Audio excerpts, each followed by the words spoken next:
جس نے مریم کے بیٹے عیسیٰ کو خود پیدا کیا ہے۔ اسی طرح پورے قرآن کریم میں صرف ایک ہی خاتون، ایک ہی لیڈی کا نام اللہ تعالیٰ نے استعمال کیا، اور وہ ہے مریم، جنہیں دنیا حضرت عیسیٰ کی ماں کی حیثیت سے جانتی ہے۔ مریم کی پیدائش، اللہ کے مشن کے لیے ان کے ڈیووشن، اور پھر ان کے بطن سے حضرت عیسیٰ کی پیدائش کے بارے میں بڑی تفصیل اور ڈیٹیل سے اللہ تعالیٰ نے قرآن کریم میں بات کی ہے۔ ہم انسان دن رات اپنے سامنے ہو رہے معجزوں کو دیکھتے رہتے ہیں، جس میں ہمیں ہمارے مالک کی قدرتوں اور پاورز کا احساس ہوتا ہے۔ اس کے باوجود حضرت عیسیٰ علیہ السلام کی معجزانہ پیدائش کو ماننے میں ہم لوگوں کو تردد اور ہچکچاہٹ ہوتی ہے، صرف اس بات پر کہ ان کے والد نہیں۔ تو اللہ تعالیٰ نے حضرت عیسیٰ کی مثال ہمیں دی کہ آدم کے معاملے میں تو ماں باپ دونوں ہی نہیں، فرمایا ان مثل عیسیٰ عند اللہ کمثل آدم خلقہ من تراب ثم قال له کن فیکون۔ بے شک اللہ کے نزدیک عیسیٰ کی مثال ایسی ہی ہے جیسے کہ آدم، اس نے آدم کو مٹی سے پیدا کیا، پھر اسے کن کہا تو وہ وجود میں آ گیا۔ قرآن کریم میں اللہ تعالیٰ نے حضرت عیسیٰ کا کلمۃ اللہ اور روح اللہ جیسے القاب سے تذکرہ کیا، جو اللہ کی مدد سے دکھی اور بیمار انسانوں کے سروں پر محبت اور ہمدردی کے جذبات کے ساتھ ہاتھ پھراتے تھے، جس کی وجہ سے اللہ تعالیٰ نے انہیں المسیح دا مسیح کا لقب بھی دیا۔ بے شک اگر دعوت میں نرمی نہ ہو، سامنے والے کے لیے ہمدردی کے جذبات نہ ہو، تو کسی بھی طرح کی نصیحت بے معنی ہوگی، کیونکہ دستک اور نوک کا مطلب دروازہ کھلوانا ہوتا ہے، توڑنا نہیں۔ لہٰذا ہماری باتوں سے ہم لوگوں کے دلوں کو چھو لینے والا انداز اپنائیں، ان کا بھروسہ جیتے، انہیں امن کا یقین دلائیں، تو ہی ہماری باتیں سامنے والے کے دل تک پہنچے گی۔ دھیان رکھیں کہ اپنی باتوں سے ہم دلوں کو جوڑنے کا کام کریں، نہ کہ توڑنے کا۔ یہی وجہ ہے کہ اپنے آخری نبی سے بھی اللہ تعالیٰ نے کہا وَقُلْ لَهُمْ فِي أَنفُسِهِمْ قَوْلًا بَلِيغًا، اے نبی صلی اللہ علیہ وسلم دعوت میں اپنے الفاظ اور لہجے کو اس طرح رکھیے کہ بات سامنے والے کے دل میں اتر جائے۔ اسی طرح حضرت موسیٰ اور حضرت ہارون کو بھی فرعون کی طرف بھیجتے وقت یہ تاکید کی گئی تھی کہ فَقُولَا لَهُ قَوْلًا لَيِّنًا لَعَلَّهُ يَتَذَكَّرُ أَوْ يَخْشَىٰ، تم دونوں فرعون کی دعوت دیتے وقت اپنی باتوں اور لہجوں کو نرم رکھنا، شاید ہے کہ فرعون سدھر جائے اور اسے اپنے انجام کی فکر ہو جائے۔ تو حضرت موسیٰ علیہ السلام اپنے رب سے دعا کرتے ہیں رب اشرح لی صدری ویسر لی امری واحلل عقدۃ من لسانی یفقہوا قولی، میرے رب میرے قلب و ذہن اور انٹلیکٹ کو کھول دیجئے، اور جو ذمہ داری آپ مجھے دے رہے ہیں اس میں میرے لیے سہولت اور آسانی فرمائیے، اور میرے ہیزیٹیشن کو دور کر کے مجھے ایسا اوریٹری پاور دیجئے کہ میں کھل کر آپ کی بات پہنچا سکوں، تاکہ وہ میری بات کی گہرائی کو سمجھ سکے۔ ہم اس بات کو اچھی طرح یاد رکھیں کہ الفاظ چابیوں کی طرح ہوتے ہیں، ان کا صحیح وقت پر صحیح استعمال کر کے لوگوں کے منہ کو بند بھی کیا جا سکتا ہے اور قلب و ذہن کو کھولا بھی جا سکتا ہے۔ یہی وجہ ہے کہ حضرت عیسیٰ علیہ السلام نے جب بنی اسرائیل کو اللہ کا کلام سنایا تو اس میں ہمدردی تھی،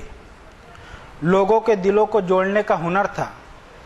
مٹی سے پیدا ہوئے انسانوں میں آسمان چھونے کا حوصلہ تھا، پستیوں سے بلندیوں تک کا سفر تھا، مردہ قوموں کو زندہ کرنے کا فارمولہ تھا، ذہنی موت سے ذہنی بیداری تک کا سفر تھا۔ وقت اور حالات کو دیکھتے ہوئے باتوں میں بدلاؤ نہ تھا،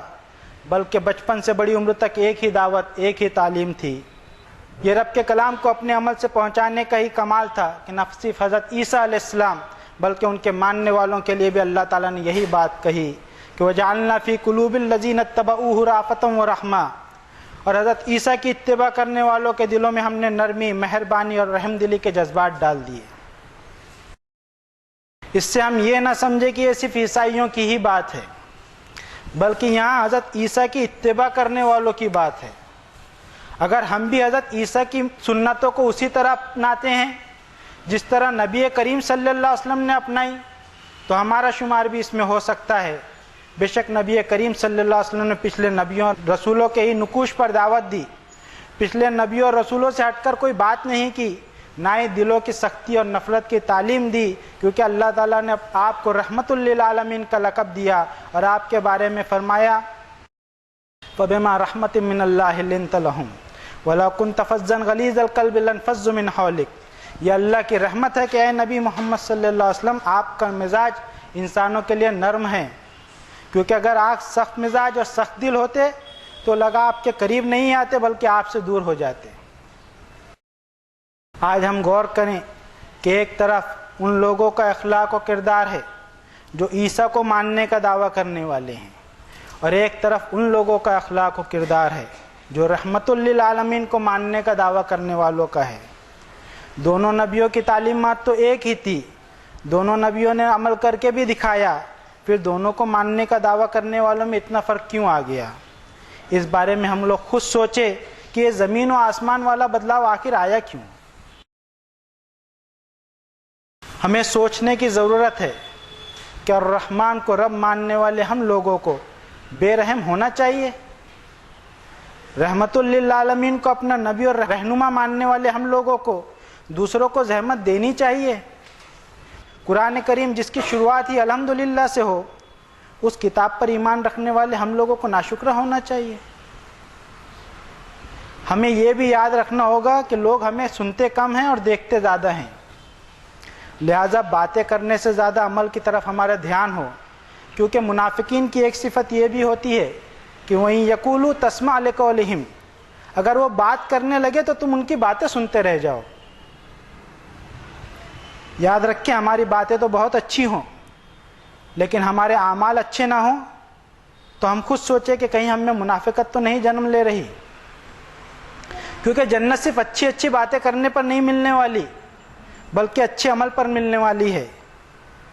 ہم دھیان دیں کہ کہیں ہمارے حال بھی تو ایسے نہیں جن کے بارے میں مالک کائنات نے فرمایا قالوا نشہد انک لرسول اللہ۔ کچھ لوگ اللہ اور اس کے رسول کے برحق ہونے کی گواہی تو دیتے ہیں لیکن یہ گواہی صرف باتوں تک ہی ہوتی ہے، وَلَمَّا يَدْخُلِ الْإِيمَانُ فِي قُلُوبِكُمْ، دلوں میں اترتی نہیں اور عمل میں دکھائی نہیں دیتی۔ یہی وجہ ہے کہ وَاللَّهُ يَشْهَدُ إِنَّ الْمُنَافِقِينَ لَكَاذِبُونَ، ایسے لوگوں کے بارے میں اللہ کی یہ گواہی ہے کہ وہ اپنے ایمانی قول میں جھوٹے ہیں۔ ہمیں ہماری کھوکھلی اور نام نہاد توحید سے باز آنے کی ضرورت ہے۔ یاد رکھیے توحید ایمانی گھر کی بنیاد ہے، اگر بنیاد اور فاؤنڈیشن ہی صحیح نہ ہو تو مکان کھڑا نہیں رہ سکتا۔ ہم کیا سمجھتے ہیں کہ بت صرف پتھر اور لکڑی کی مورتیوں کا نام ہے، حالانکہ ہر وہ چیز، ہر وہ نام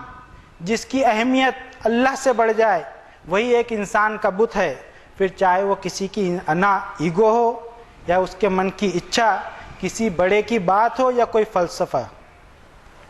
جبکہ مومنوں کی صفت اللہ نے یہ بتائی کہ والذین آمنوا اشد حبا للہ، ایمان والے سب سے زیادہ اللہ سے محبت کرتے ہیں، وہ ایسے کاموں سے خود کو دور رکھتے ہیں جس سے ان کا رب راضی نہیں۔ اور رب کی ناراضی والے کاموں میں سب سے بڑی ناراضی کا کام ان الشرک لظلم عظیم، جس کی معافی ممکن نہیں، کیونکہ شرک انسان کو اندر سے ایمان اور لحاظ خدا سے بالکل ہی محروم کر دیتا ہے، یہاں تک کہ اس میں کوئی روحانی رغبت باقی نہیں رہتی اور اس کے دل کو مردہ کر دیتی ہے۔ لہٰذا اپنے مردہ ہو چکے دلوں کو زندہ کرنے کے لیے ہمیں واپس آنا ہوگا اس کتاب کی طرف لِيُنذِرَ مَنْ كَانَ حَيًّا، جو مردہ دلوں کو زندہ کرنے کے لیے اتاری گئی تھی، جسے ہم نے مردہ لوگوں کو بخشوانے کے کام پر لگا دیا۔ ابھی بھی دیر نہیں ہوئی ہے، ہمارے پاس اب بھی سمے ہے کہ ہم اس کتاب سے اپنے مردہ دلوں کو زندہ کر لیں۔ فرمایا مالک کائنات نے أَوَمَنْ كَانَ مَيْتًا فَأَحْيَيْنَاهُ وَجَعَلْنَا لَهُ نُورًا يَمْشِي بِهِ فِي النَّاسِ، کیا پھر وہ شخص جس کا دل مردہ ہو چکا تھا تو اسے ہم نے نئی زندگی دی اور اسے اپنی کتاب کا نور عطا کیا جس کی روشنی میں وہ انسانوں کے درمیان اپنی زندگی کا سفر طے کر سکے۔ یہ وہ کتاب ہے جو ہمیں موت کی حقیقت سے آشنا کرتی ہے، زندگی کا مطلب ہمیں سکھاتی ہے، جینے کا مقصد دیتی ہے اور زندگی گزارنے کا فارمولہ بھی بتاتی ہے۔ اللہ کرے کہ ہم اس کتاب کے ذریعے اپنے آپ پر بندگی کا رنگ چڑھا لیں، ان لوگوں کی طرح جن کے بارے میں اللہ نے فرمایا صبغۃ اللہ ومن احسن من اللہ صبغۃ ونحن له عابدون، اللہ کی غلامی کے رنگ کو اپنے آپ پر چڑھانے کا اقرار کرتے ہیں ہم، یقیناً اس کی غلامی کے رنگ سے بہتر رنگ کس کا رنگ ہو سکتا ہے؟ ایسے غلام اور عبد فعل الخیرات و اقامت الصلاۃ و ایتاء الزکاۃ و کانوا لنا عابدین، خیر کے کام کرنے والے، عبادت کے سسٹم کو قائم کرنے والے، تزکیے والے اعمال کرتے رہنے والے، زکوٰۃ ادا کرتے رہنے والے، اور صرف ایک اکیلے مالک کی بندگی، غلامی اور عبادت کرتے رہنے والے، جنہیں یہ یقین ہوتا ہے کہ رب جو بھی حکم دے دے وہ کبھی ٹل نہ سکے، جو فرما دے وہ ہو کر رہے، بے شک رب کی ہر بات اٹل ہوا کرتی ہے،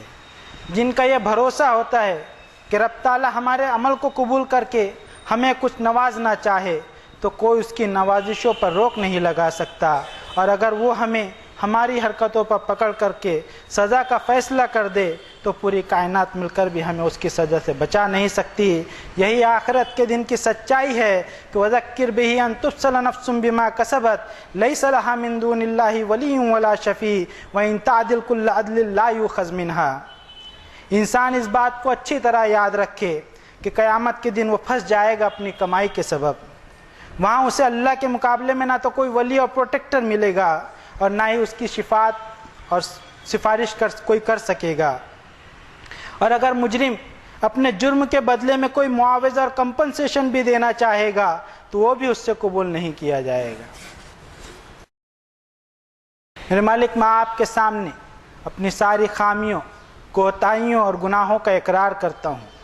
میری غلطیوں سے درگزر کر کے مجھے فائنل سزا سے بچا لیجئے، مجھے اپنی کتاب کا اسٹوڈنٹ ہی بنا رہنے دیجئے تاکہ میں آپ کی کتاب سے ہر وقت ہدایت کو حاصل کرتا ہی رہوں، کیونکہ آپ کی نازل شدہ آخری کتاب القرآن ہدایت کا وہ سرچشمہ ہے کہ جو اس میں جتنی گہرائی حاصل کرے گا اتنی موتی پائے گا۔ میرے مالک، جن جن لوگوں اور جن جن ذرائع سے مجھے آپ نے اپنی کتاب کا علم دیا ہے ان تمام کی اور میری بھی مغفرت کر دیجئے۔ ربنا وسعت كل شيء رحمة وعلما فاغفر للذين تابوا واتبعوا سبيلك وقهم عذاب الجحيم۔ بارك الله لنا ولكم في القرآن العظيم ونفعنا وإياكم بالآيات والذكر الحكيم، إنه تعالى جواد كريم ملك بر رؤوف رحيم۔ أقول قولي هذا وأستغفر الله لي ولكم ولسائر المؤمنين فاستغفروه إنه هو الغفور الرحيم۔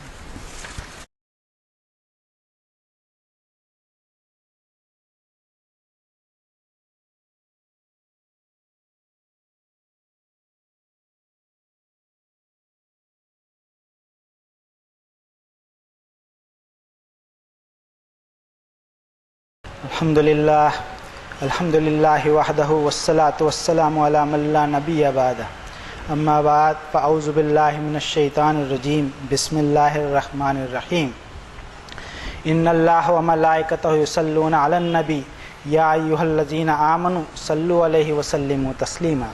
اللہم صلی علی محمد وعلی آل محمد کما صلیت علی ابراہیم وعلی آل ابراہیم انک حمید مجید، وصلی علی جمیع الانبیاء والمرسلین وعلی الملائکۃ المقربین وعلی اصحاب رسول اللہ صلی اللہ علیہ وسلم وعلی ازواج رسول اللہ صلی اللہ علیہ وسلم وعلی اہل بیت رسول اللہ صلی اللہ علیہ وسلم وعلی جمیع المؤمنین والمؤمنات والمسلمین والمسلمات الاحیاء منہم والاموات، اللہم انک انت سمیع مستجیب الدعوات۔ ربنا اننا آمنا فاغفر لنا ذنوبنا وکفر عنا سیئاتنا وتوفنا مع الابرار، فاطر السماوات والارض انت ولی فی الدنیا والآخرہ، توفنی مسلما والحقنی بالصالحین۔ ربنا وآتنا ما وعدتنا على رسلك ولا تخزنا يوم القيامة إنك لا تخلف الميعاد۔